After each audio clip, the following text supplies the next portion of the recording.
अस्सलामुअलैकुम। ये रेडियो सदाए हुर्रियत जम्मू कश्मीर है। नसीमा खातून से मुख्य समाचार सुनिए। पाकिस्तान ने देश को बदनाम करने में सम्मिलित राज्य विरोधी गतिविधियों के संबंध में एक रिपोर्ट लॉन्च की है। भारत तथा अफगानिस्तान से ऑपरेट किए जा रहे मीडिया अकाउंट पाकिस्तान को बदनाम करने के लिए प्रयोग किए जा रहे हैं।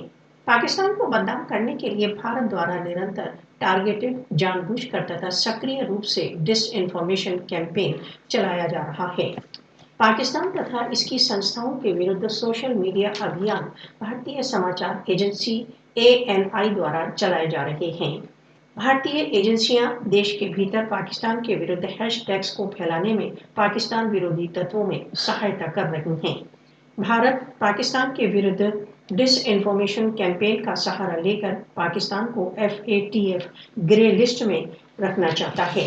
पाकिस्तान तथा पाकिस्तान के संगठनों के विरुद्ध पोस्ट की जा रही अनवांटेड सामग्री को बंद करने के लिए पाकिस्तान ने फेसबुक, ट्विटर तथा गूगल से सहायता मांगी है।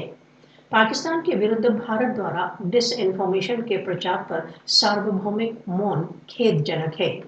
भारत को याद रखना चाहिए कि पाकिस्तान को बदनाम करने के भारत के सभी प्रयत्न निश्चित ही विफल होंगे।